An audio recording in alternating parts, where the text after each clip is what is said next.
Hello and welcome to Bodhran Basics. I'm Matt DeBlas, and today we're going to talk about adding ornamentation to your playing using triplets. A triplet is a 3-beat pattern, triplet, in the space that would normally be occupied by 2.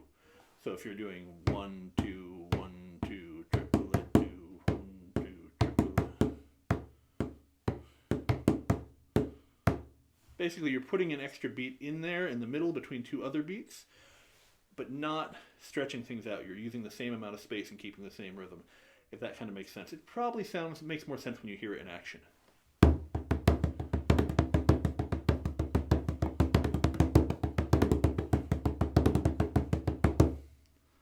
Now you'll notice that I finally started using the top end of the tipper, the other end. We've been playing now, if we think about this again with our pencil, with the point of the pencil, the eraser hasn't done a whole lot, except act as a counterweight. But now, when we do our triplets,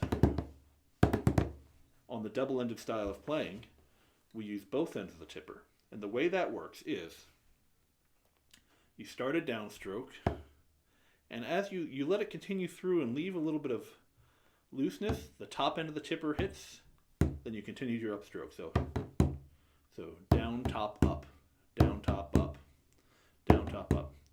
And if you practice it enough, it'll be all one motion, and the inertia of the tipper will carry that top stroke in. So, and that does, you do want to keep that nice and loose. Down, top, up. So practice this for a little while. Down, top, up, down, top, up, down, top, up, down, top, up. And again, keeping your wrist straight, keeping relaxed, keeping a loose grip on the stick. You want to keep it about a 45-degree angle from the stick to the head and strike through the head, as we talked about in the first lessons. Don't worry too much about that with the top stroke. That's just going to happen. And it will tend to bounce off the head as you go. And it should be smooth, and you eventually want to have 3 distinct strokes without any sliding.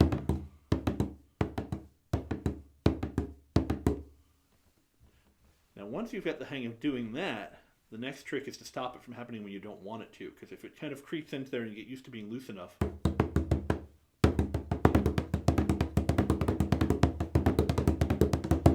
it can kind of creep into your playing a little bit too much, and it can make you sound kind of sloppy. So what we're going to practice is playing a real pattern, 4 beats, or 4 sets of down ups. So down, up, and up, 3, 1, 2, 3, 4, 1, 2, 3, 4. And on every 4th one, I want you to play a triplet. 1.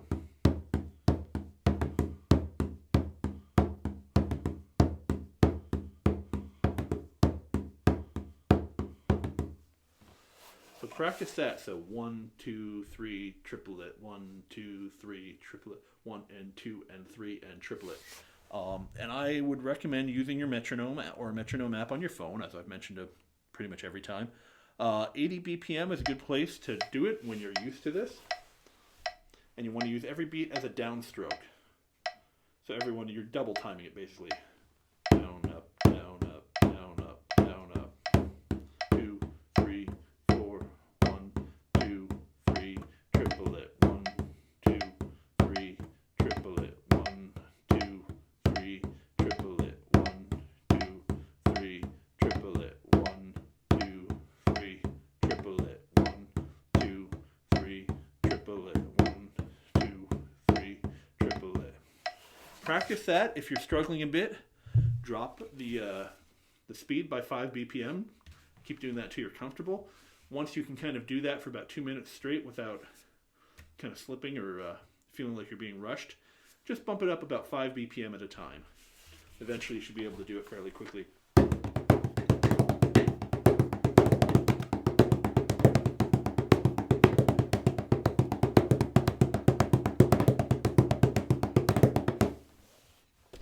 To where to use the triplet now. Again, I've mentioned before that you don't want to get kind of over enthusiastic with your ornamentation because it can make your playing sound cluttered and take away from the tune. Triplets are really good at the end of a phrase as kind of a turnaround. So the accents work well at the beginning of a phrase to give yourself a sense of where the one is in the beat. The triplets can kind of roll things into it, so...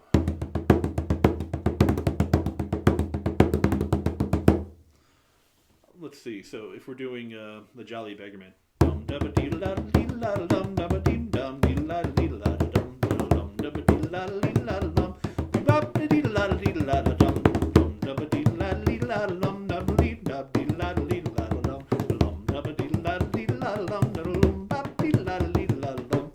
And so you hear that at the end of the dum dum dum dum dum dum. So it really adds, it leads you into that first accent and really helps accentuate the one. You also notice a couple times that I would do a double triplet. Dum dum dum. And that can help, again, at the end of the larger phrase, at the end of, like, say, an A part or a B part, can kind of help give you a little more momentum. And that's, again, where everything should be adding momentum to the tune, adding to the groove, and bringing you back to the head of the tune, where you get back to that one, to that downbeat. So it really keeps things fun and interesting, and keeps the sense of motion that a lot of these tunes have. In a jig, a good place for a triplet, again, is anywhere. You can begin a triplet anywhere you've got a downstroke. So in a jig pattern, that would be on the 1, the 3, and the 5. So you've got 1, 2, 3.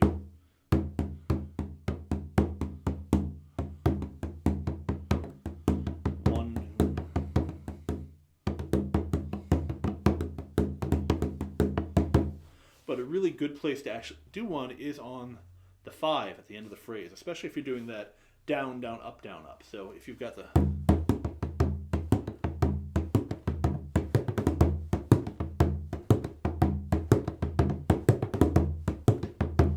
And again, that extra beat adds a little bit of motion that helps roll you around to the beginning of the next phrase, which is that boom, boom, boom, boom, boom, boom. And that's, experiment with them a little bit, though. Try them in different places. Play along with some of the tunes that I've put up as play-alongs, and add those triplets into other places. Now, there are other ways to play triplets if you're playing single-ended, which, again, is not my specialty, but I do use it sometimes, and I've been learning more, and it's very common. There's 2 other ways you can do a triplet you're playing. The first one is if you're playing...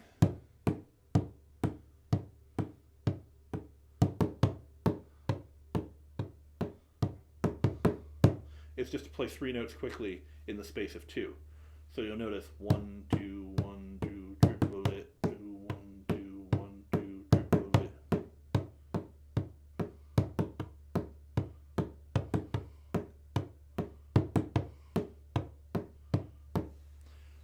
The tricky part about that is it means you change direction, basically. So if your downstroke is the accented beat,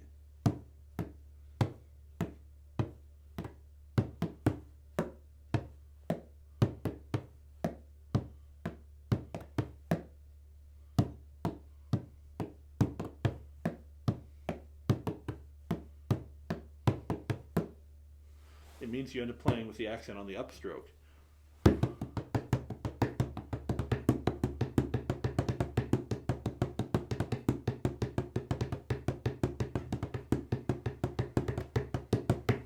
And you can just play with using your accents on the upstroke for a while.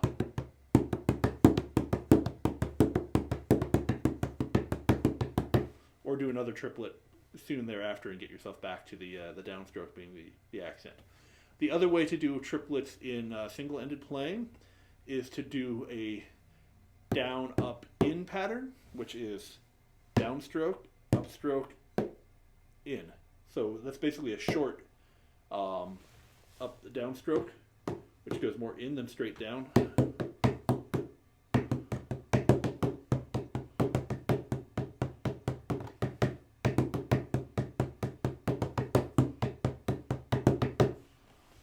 Which can be, it's a little bit trickier, I find, but it sounds really cool when it's done well. And it also means you continue with you having your downstroke as your main accent.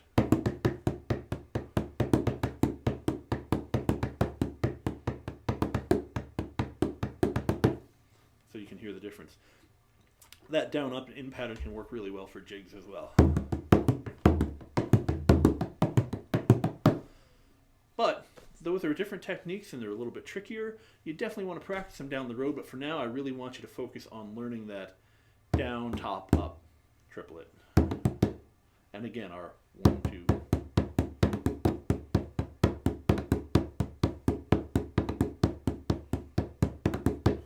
Practice keeping it smooth, practice keeping the strokes even, and keeping all the tension you can out of your arm and holding the stick just enough that it doesn't go flying off into the air. So now that we've covered triplets, a couple other ways that we can add accents to the playing and ornamentation. These are really relatively simple ones. A rim shot, which involves basically just clicking the tipper against the wooden part of the drum right at the edge. Especially on an upstroke, but you can do it on both, down or upstroke.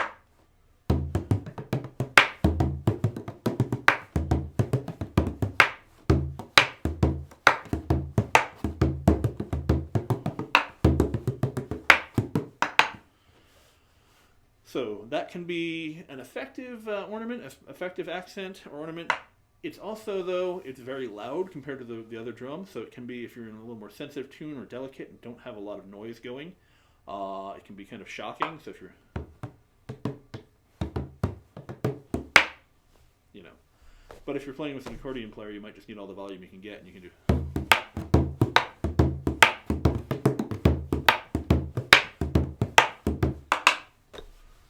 The other downside of that is if you do it too often in the same spot, it can kind of wear on the drum head, because you're striking the wood there and you're kind of pinching the wood between, or the skin between two pieces of wood, and after a while that can cause a little bit of damage to your drum head. Not as much if you've got a taped rim like on a modern style drum, but on a more traditional build like this one, you can run into that. But it is a valid ornament you can use sparingly and appropriately, as with all ornamentation. The other one is the pop.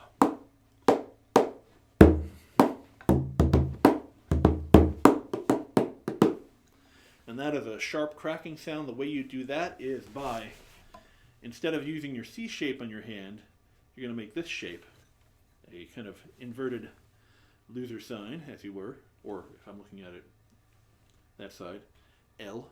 And you're going to put it in the back of the head here and make a very small triangle at the top of the drum head. And then you're going to strike, you've got the hand here in, you're going to strike right into that small triangle. And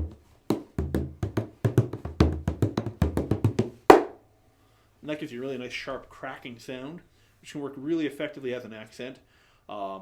Occasionally in traditional tunes, but also if you're playing a non-traditional tune, you want more of a backbeat feel. You want to get kind of a snare drum crack to it.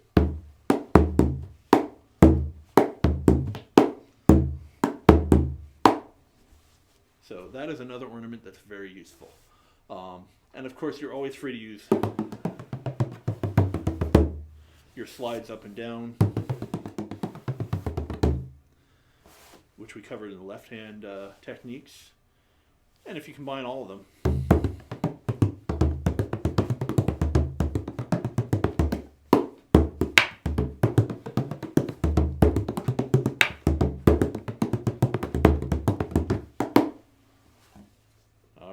so you've got lots of things to practice. Again, focus on turning those triplets on and off, playing them steady and keeping them in rhythm. And I'll see you with the next lesson when I get to it.